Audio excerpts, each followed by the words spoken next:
Well, the ANC Veterans League has concluded a weekend of the Veterans League conference, which was held in Benoni. The conference was held under the theme Renewal of the ANC to Advance a National Democratic Revolution. It expressed itself on a number of issues that are plaguing the organization. These include how money influences the organization, corruption, lawlessness, load shedding, and coalitions among the matters discussed. So the gathering took place at one of the lowest times in the organization's lifespan. And this morning, we chat to newly elected Deputy President of the ANC Veterans League, Dr. Mavuso Msimang. Dr. Msimang, congratulations. Welcome.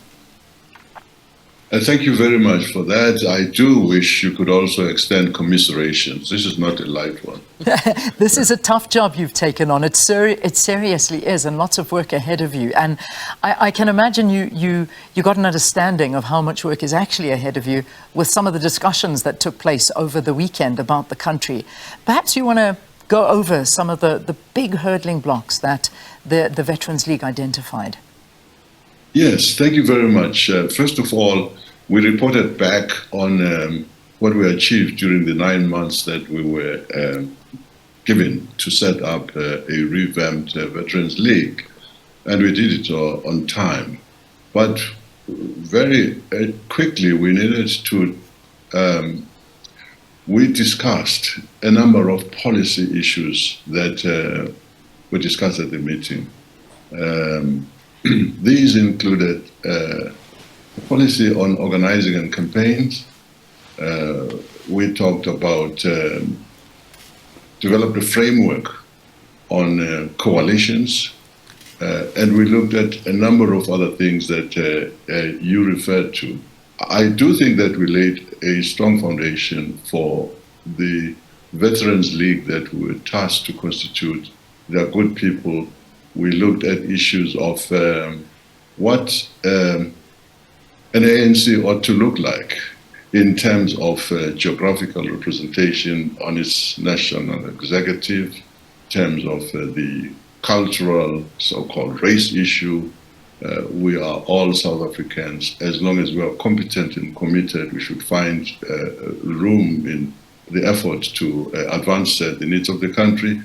Etc., etc. It was a robust discussion. It showed a lot of maturity. There's a lot of humility. The president said to the people that we had a right to make our views heard, and there's a lot of need for these views to be heard by the leadership of the organization.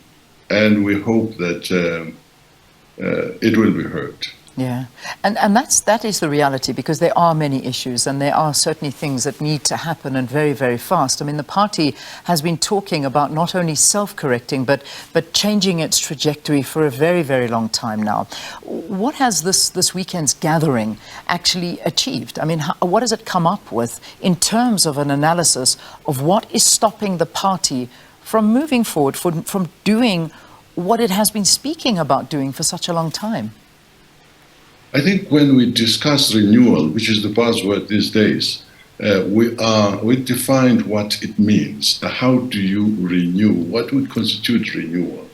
And really simply put is we've lost a lot of credibility with the voters, the nation.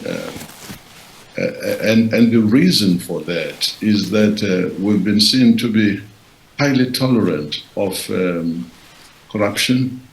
A lot of wrong things have happened to the economy as a result of our, I think, a number of things.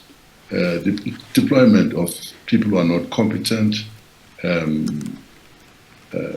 allowing corruption to take root, resulting, for instance, in the kinds of things that you see with the collapse of Eskom, with Transnet, all the things, high crime rates, high unemployment rates. All this is happening on our watch, and we said, how do we renew ourselves? And really, you know, this is eminently possible. It does require just a little bit of courage. You know the source of the problem. Zondo was extremely helpful, by the way, in identifying people who were involved in alleged venality the Zondo Commission report number 3 was accepted by the African National Congress. So while you don't expect the ANC to prosecute people because that's the function of criminal justice institutions, NPA, SIU, you do expect the ANC, and this is where the renewal thing comes, to keep at bay anybody who has been fingered in the Zondo Commission. The nation must know that we do not welcome them. In time, once they have proved their innocence, they'll then come back and lead the nation, and we can talk about our commitment to rooting out corruption. I am really saying that you would gain the confidence of the nation if we did that. I don't think it's difficult to do that. It may not be easy to remove people from elected positions in violation of the rules, but you certainly don't invite them to certain councils just to show that you really have no common track with such people. But this carries on happening, and I mean, you are very vocal, you're very critical of certain things that happen within the ANC and the leadership, and also the fact that people are not held accountable. People are saying that the ANC is incapable of self-correcting. Maybe it's due to observing how it continues to just get deeper and deeper in the hole, despite its talk, using the same faces, even though there is proven difficulty when we look at the ANC not walking the talk. Why is there no accountability? I mean, let's ask you. You're now very much so in the fold of the veterans. You surely do have a say in terms of who should be held accountable, who shouldn't, and the direction that the party takes. What influence does the Veterans League actually have? Well, the president said with the right to point these things out, and the challenge is to do that. The Veterans League was a task team. Now it's properly constituted, and I can tell you it does have a lot of people of integrity and competence and commitment and credibility. So when the president said at the closing of the conference that we have a right to speak, we said to ourselves, thank you very much, President. We hope you facilitate, your colleagues on the NEC, facilitate our carrying out that right. We are in agreement with what you say.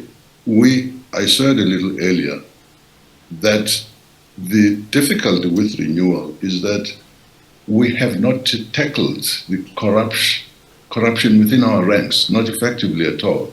You've got an integrity commission that requires more teeth. It makes excellent recommendations, but they are referred to an executive committee that still has the last word on whether to implement or even accept those recommendations.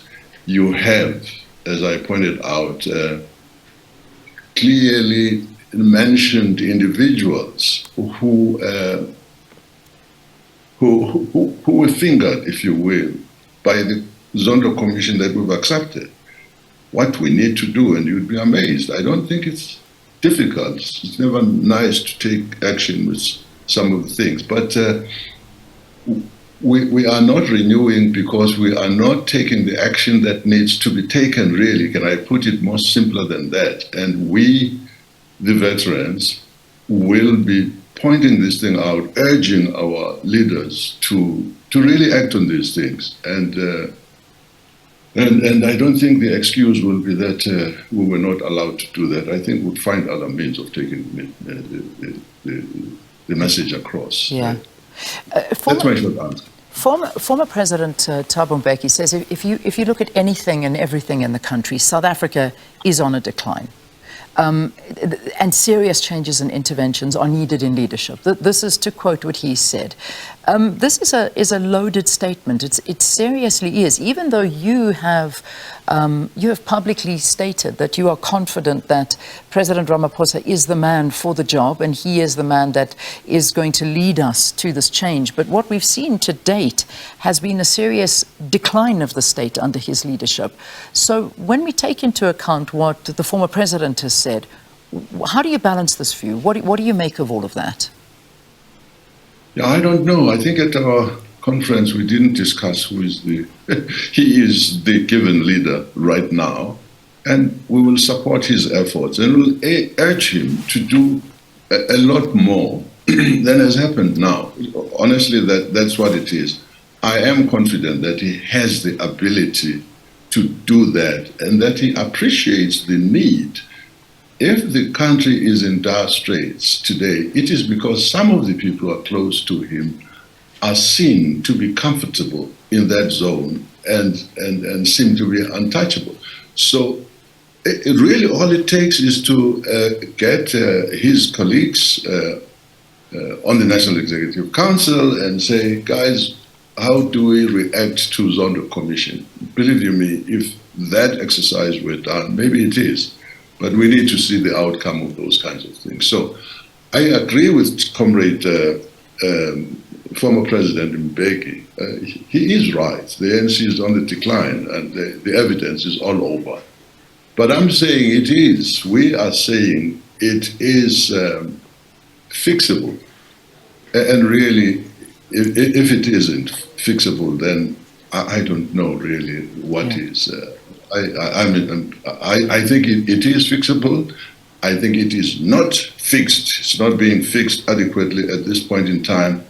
But there is sufficient time if people act with dispatch, with speed, to do this. It has to be done. We're in agreement with President Mbeki on that. Certainly things are fixable, but things at the moment are, I don't know how you fix it, because we always hear promises. And I mean, we did an interview in the previous hour where we were talking, where Sakina was talking about the growth of the country and why we as a country are not growing and why the unemployment rate is standing at levels and that are literally at the same as war-torn countries. Now, we are not a war-torn country, and yet when you look at the issues that really do face the country, we talk about rampant corruption, lawlessness, disorder, the police not having a control on things, zama-zamas running in the streets, shooting at citizens, trying to take over, because there's just complete lawlessness in the country. And that's something, unfortunately, citizens have to live with on a daily basis. And we keep saying that things can change, but they're not changing. They are always getting worse. Why must we believe the ANC again? Why do you believe that it can be easily fixed, and yet it's not being easily fixed? It requires the resolve that has not been shown to date. Believe you me, if what we are talking about were done, the solution is not difficult. You're going to choose between being believed, accepted by the people, and being hated a little bit by people who are actually not worth protecting. That's the choice that needs to be made. Actually, it is simple. I'm not saying I know it will be done, but when I say it's doable, and we have, as the Veterans League, sat down, we point these things out. Perhaps in the past we were merely a task team. Perhaps previous Veterans Leagues were defective in some manner.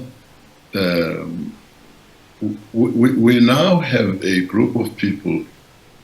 I cannot guarantee you that, but I can guarantee you that this subject will be pursued with the same kind of tenacity, with the tenacity that it deserves. Yeah.